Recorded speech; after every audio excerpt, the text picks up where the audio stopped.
Muy bien, vamos a compartir pantalla para iniciar con la enseñanza de esta noche. Hemos venido hablando acerca del Sermón del Monte y hoy vamos a iniciar en sí, vamos a meternos en sí en el sermón, estudiando los versículos 5, 1 y 2. Vamos a ver qué nos enseña Dios en esta noche.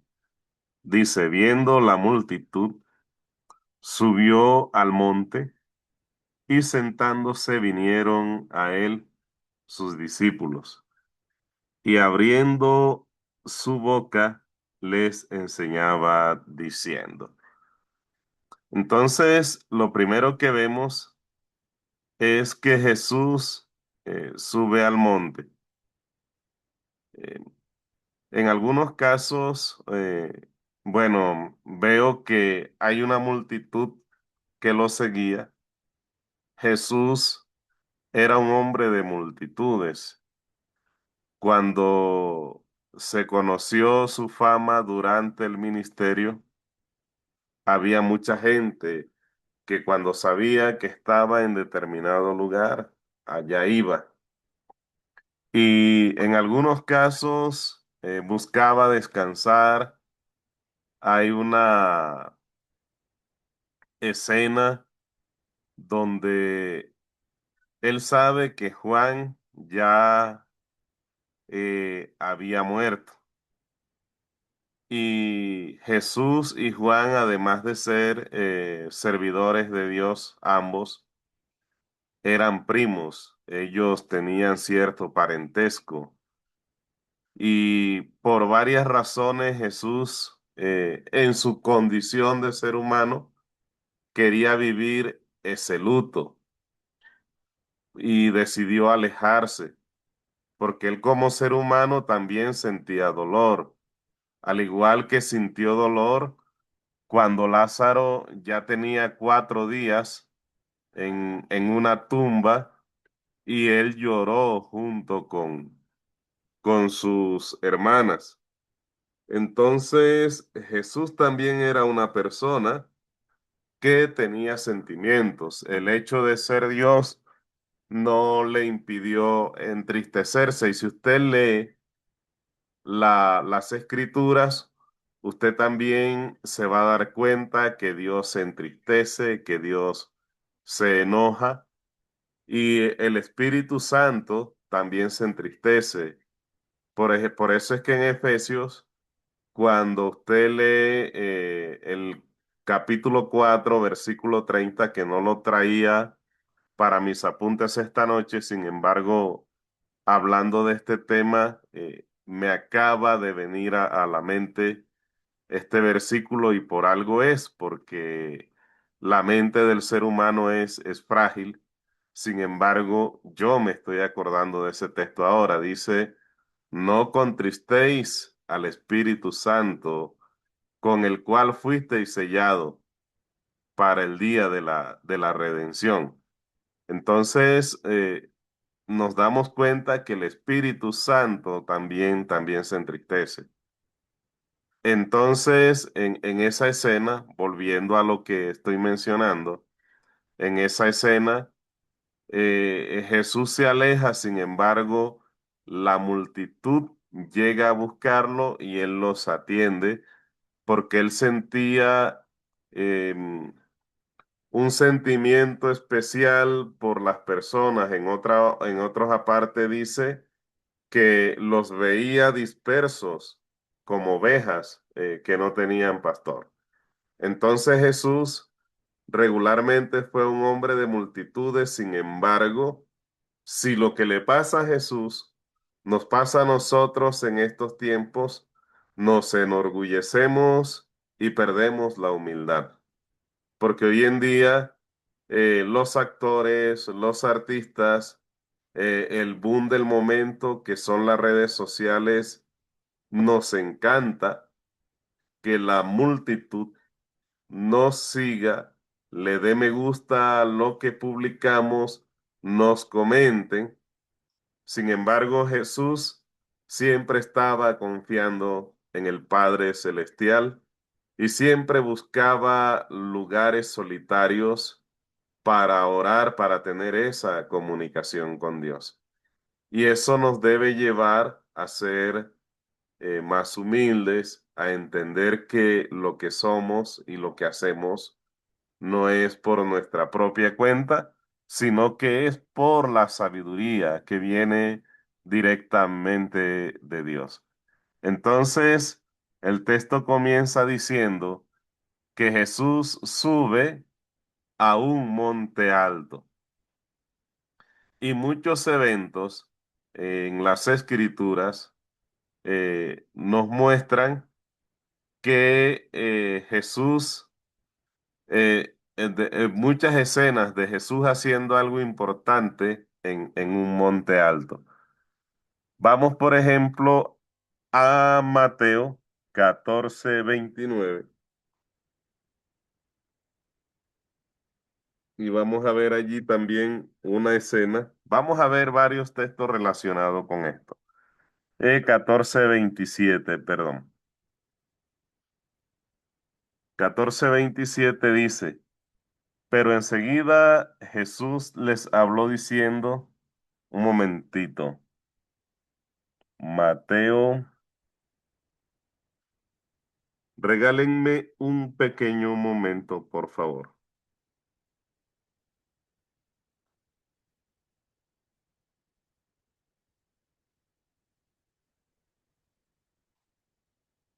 Mm, mm. Bien, ahora sí.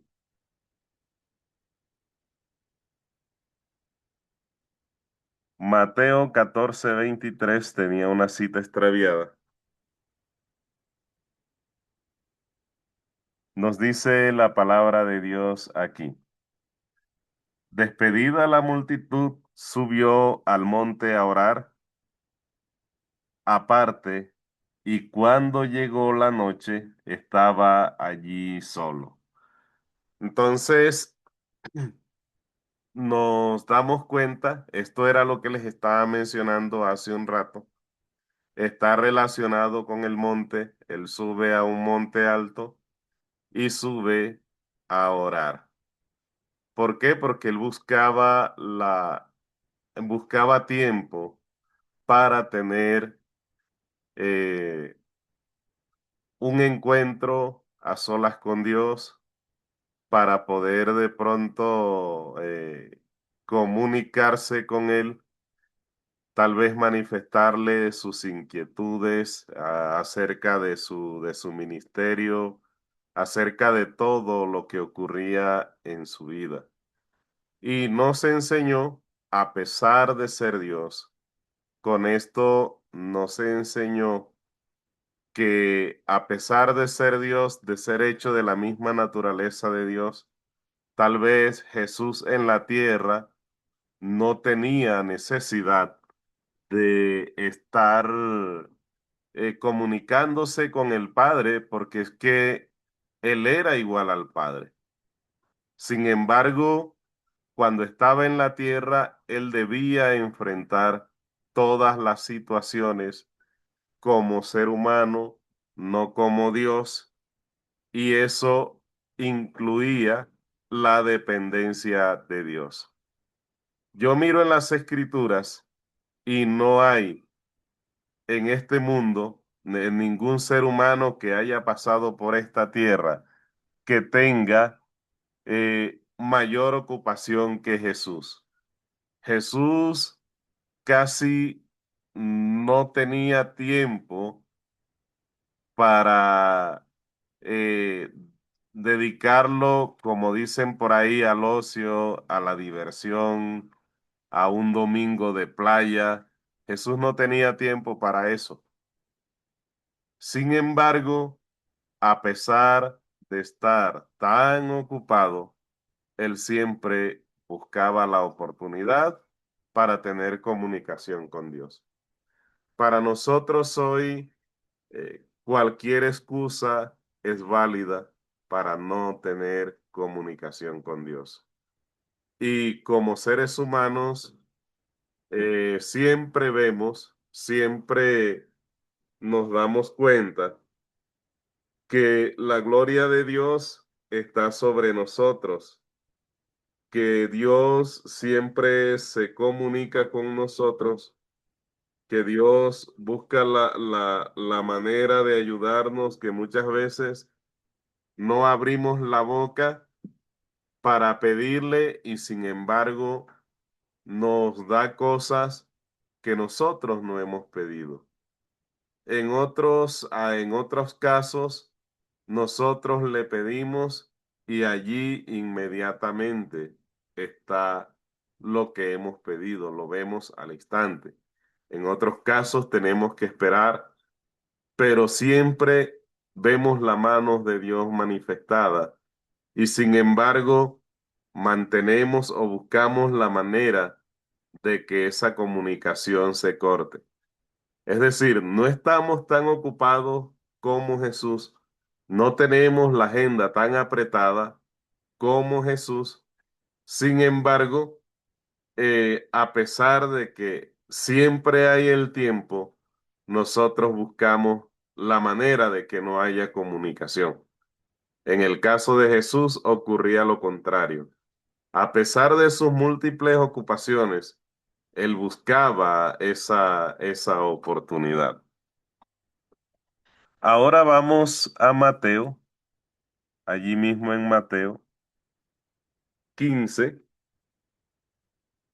versículo 29. Nos dice la palabra de Dios. Pasó Jesús de allí y vino junto al mar de Galilea y subiendo al monte, se sentó allí. Y se le acercaron mucha gente que traía consigo cojos, ciegos, mudos, mancos y otros muchos enfermos, y los pusieron a los pies de Jesús y los sanó. Entonces mire cómo Jesús va, es una escena similar a la del Sermón del Monte. En el Sermón del Monte Jesús ve la multitud, sube al monte y delante de él se sientan los discípulos.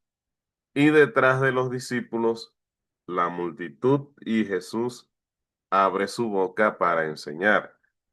Yo pienso que en el Sermón del Monte Jesús vio una oportunidad maravillosa para satisfacer una necesidad espiritual, porque el pueblo eh, venía desorientado a pesar de que tenían personas tan conocedoras de la doctrina que sabían el fundamento de la ley. Sin embargo, no practicaban el espíritu de la ley y a pesar de ser grandes maestros, tenían a la multitud desorientada. Y cuando estas cosas ocurren, generalmente existe un cansancio por parte de la multitud y están buscando otra cosa.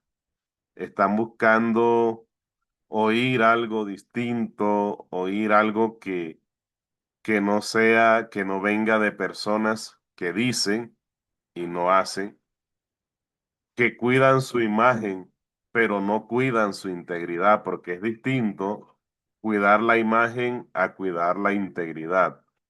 Cuidar la imagen simplemente es cuidarme yo, poniéndome yo como ejemplo, cuidarme yo como hombre público que soy, que no se diga nada negativo de mí, que nadie conozca mis errores, aparentar perfección delante de la sociedad, pero mi vida privada es un caos total.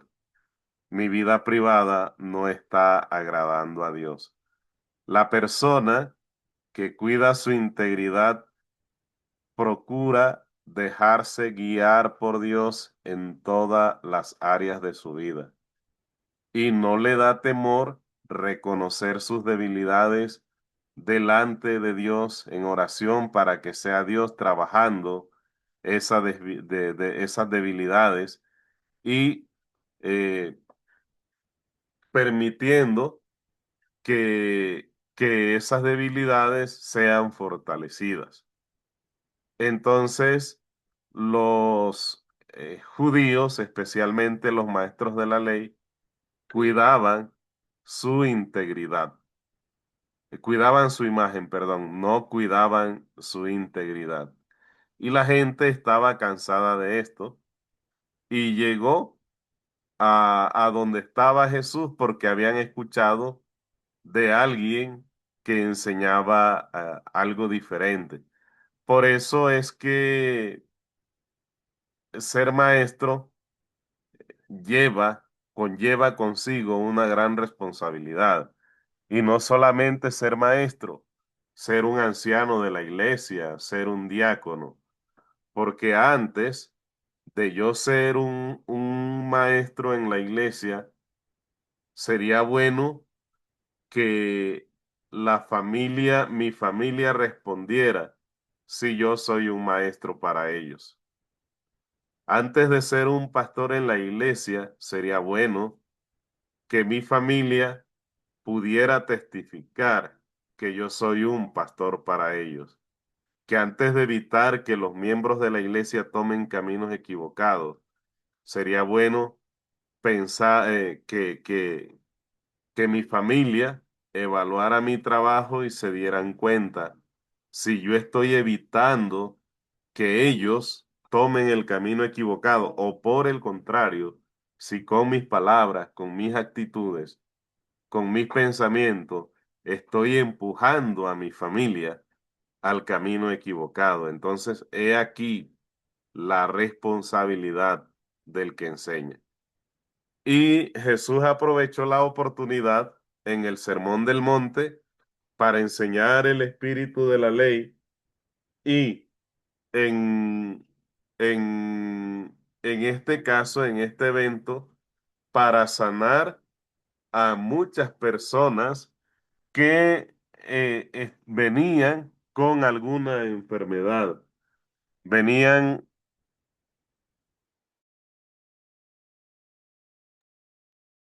a ver si aquellos que tenían una enfermedad fueron sanados y este evento también se dio en un monte. Vamos ahora a otro texto. Me regalan un momento, por favor. Bueno, hay otros eventos que se dieron también en un monte. La tentación en el capítulo 4, versículo 8, también ocurrió en un monte. Una de las tentaciones, recordemos que Jesús, después de su bautismo, en el capítulo 3, versículos 16 y 17, ahí está registrado el bautismo de Jesús y fue con un apogeo espiritual, por así decirlo, porque recordemos que Jesús desciende a las aguas. El Espíritu Santo desciende sobre él como paloma y hay una voz desde los cielos testificando, este es mi Hijo amado en quien tengo complacencia. Entonces, espiritualmente era un evento grandioso, llamativo, importante. Tener el testimonio directamente de Dios, este es mi amigo. Y yo estoy seguro que en algún lado estaba Satanás escuchando. Y luego en el capítulo 4 inmediatamente viene la tentación. ¿Y cuál era la función de Satanás allí? Hacer dudar a Jesucristo de, de lo que se le había dicho hace poquito tiempo. Hacerle dudar porque está diciendo, mire que en el bautismo, en el evento del bautismo se le dice este es mi hijo amado en quien tengo complacencia. Y en las tres tentaciones empiezan de la misma manera. Si eres hijo de Dios, di que estas piedras se conviertan en pan. Si eres hijo de Dios, échate abajo, porque escrito está también, a sus ángeles enviará cerca de ti, para que no tropiece con tu pie en piedra. Y bueno, en la tercera ya es como pretendiendo hacerle dudar. Está haciéndole dudar acerca de quién tiene el control del mundo, pero no lo consiguió. Luego le dice, todo esto te daré si postrado me adorares. Es decir, le está diciendo, aunque no se lo dice directamente, le está diciendo, eh, el Dios que tiene no es el que tiene el control. Eso es una mentira. El control lo tengo yo. Entonces, adórame a mí, mira todo lo que te estoy ofreciendo. Entonces, la tercera tentación, dice, otra vez le llevó al diablo, el diablo a un monte muy alto. Mire, otra vez aparece la frase un monte muy alto y le mostró todos los reinos del mundo y la gloria de ellos. Entonces, la tercera tentación también se da en un monte alto.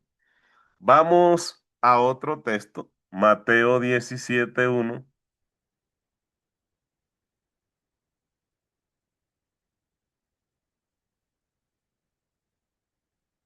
Allí nos dice la palabra de Dios. 6 días después, Jesús tomó a Pedro, a Jacobo y a Juan su hermano y los llevó aparte a un monte alto.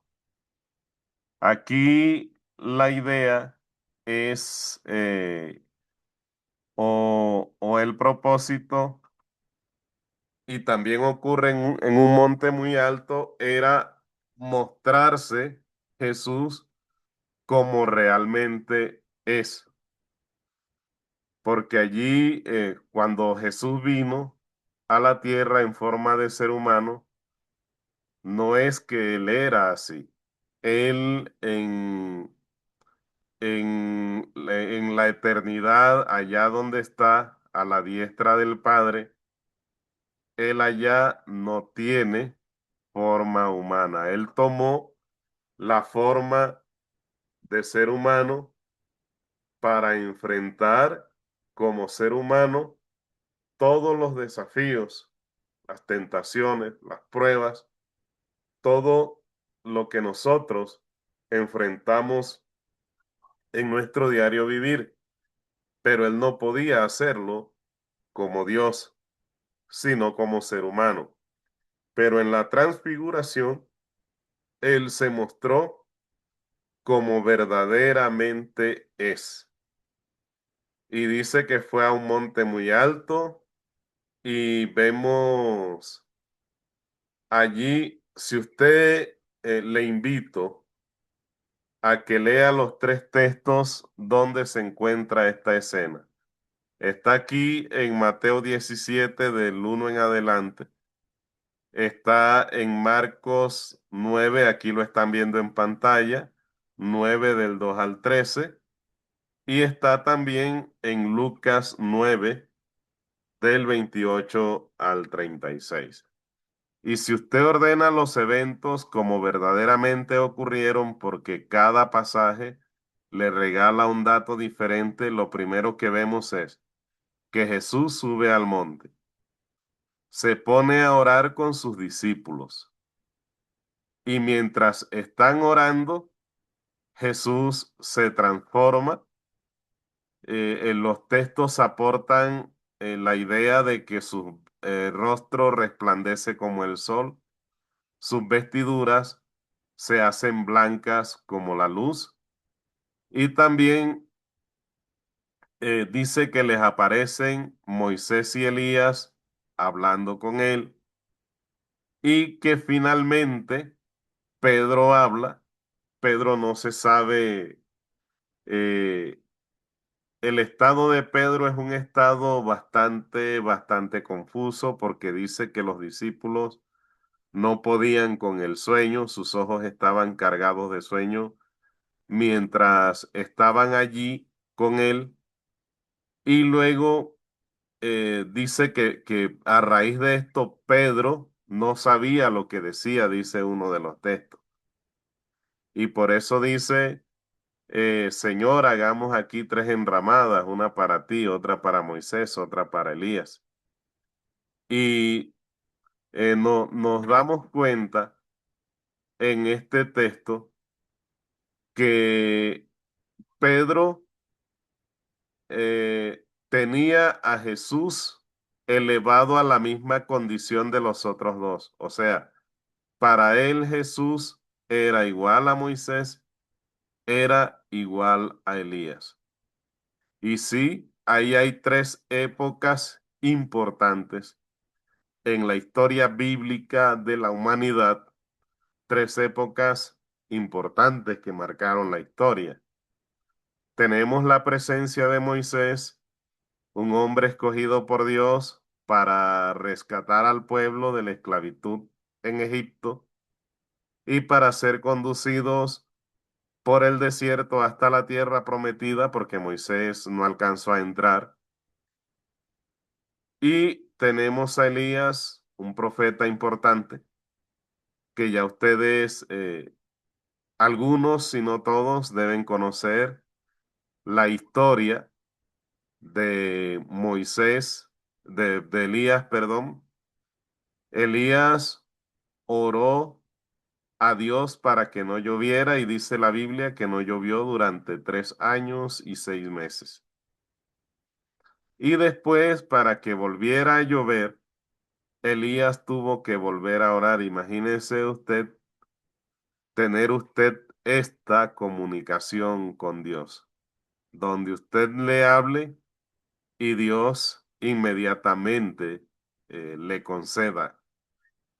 Y dice la escritura, y no es ajeno, esto lo podemos lograr nosotros, porque dice la escritura que Elías, perdón, era un hombre semejante a nosotros, sujetos a las mismas tentaciones, porque Elías era un ser humano. Y vemos que Elías se deprime, Elías se refugia en una cueva, después también de un apogeo espiritual, después de haber logrado cosas maravillosas. Sin embargo, Elías sufre de lo mismo que nosotros sufrimos casi todos los días, por así decirlo. Entonces, al ver Dios que Pedro está elevando a Jesús, o más bien rebajándolo, a la misma categoría de Moisés y Elías, Dios le habla desde el cielo y le dice, este es mi hijo amado en quien tengo complacencia. Le está diciendo, parafraseando el texto para que nos quede un poco más claro, ellos dos son importantes, pero este es más importante, porque este es mi hijo amado. Le está diciendo, este también es Dios. Este también es Dios. Y a él tienen que someterse. Incluso les está prediciendo el, el desechar algunos mandamientos de la ley. Les está diciendo muy pronto los ritos ceremoniales de la ley estarán en desuso porque ahora lo que viene es someterse a la gracia, aceptar el plan de salvación.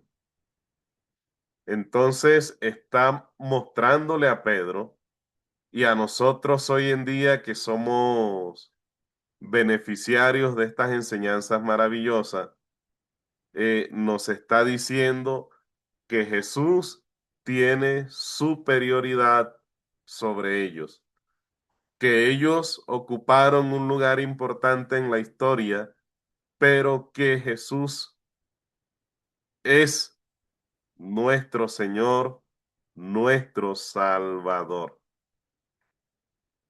Y todo esto también ocurrió en un monte alto.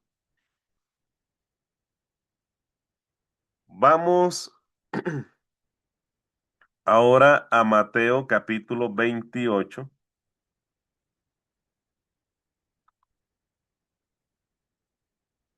versículo 16, nos está diciendo, pero los 11 discípulos se fueron a Galilea, al monte donde Jesús les había ordenado. Entonces vemos también que la gran comisión ocurrió en un monte alto. Jesús les dijo que se fueran a Galilea y allá les entrega la gran comisión, que ya es lo que se conoce como la gran comisión. Y es allí donde les dice, toda potestad me es dada en los cielos y en la tierra. Por tanto, id y haced discípulos a todas las naciones, bautizándolos en el nombre del Padre, del Hijo y del Espíritu Santo. Y he aquí, yo estoy con vosotros todos los días hasta el fin del mundo.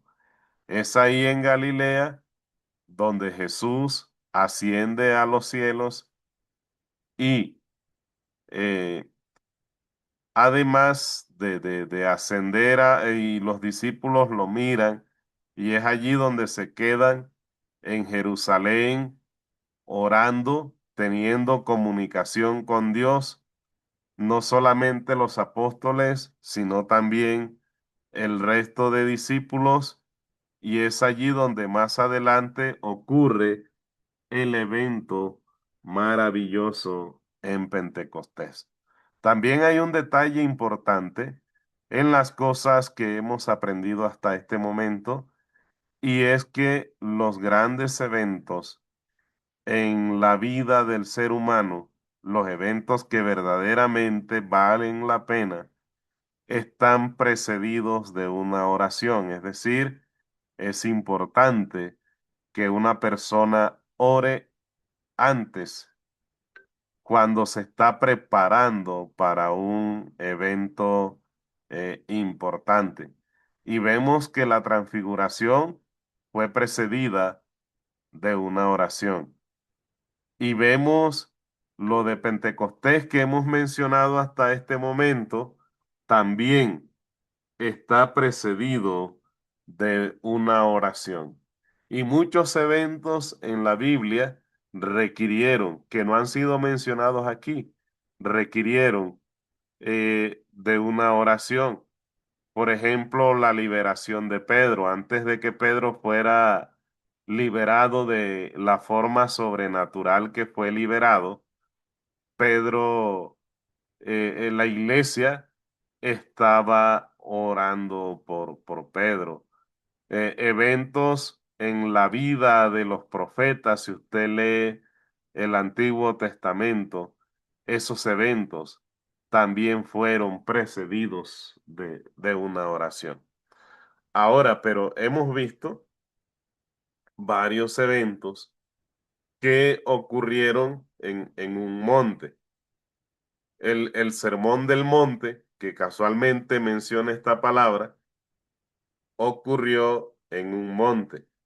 La sanidad que hizo Jesús de muchas personas, cojos, mancos, ciegos, paralíticos, endemoniados, ocurrieron en un monte. Jesús se sentó en un monte alto. La transfiguración ocurrió en un monte alto. La tercera tentación en el desierto ocurrió en un monte alto. Y la gran comisión también ocurrió en un monte alto. Les voy a dejar para que mediten lo siguiente. ¿Por qué específicamente el Sermón del Monte ocurrió en un monte alto? ¿Qué pretendía o qué pretende mostrarnos la Biblia con que Jesús se haya subido en un monte que alrededor de él, tal vez no sabemos cómo era eso, tal vez en forma de semicírculo, los discípulos se sentaron alrededor de Jesús en un monte y que detrás de los discípulos estuviera la multitud?